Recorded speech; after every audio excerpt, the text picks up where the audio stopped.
And here's the after. You can see how much better that is. We got all the mold out safely.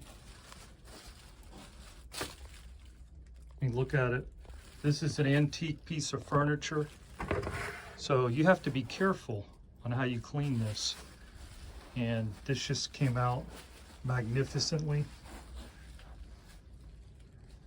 All the mold that was on there, even on the legs there, we got that out.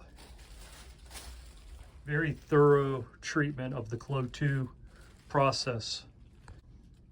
We're not mold specialists, but this is an antique that's been under some extreme humid conditions, and we know that could make it look better, make it safer, and not damage the wood, not damage the finish on the wood.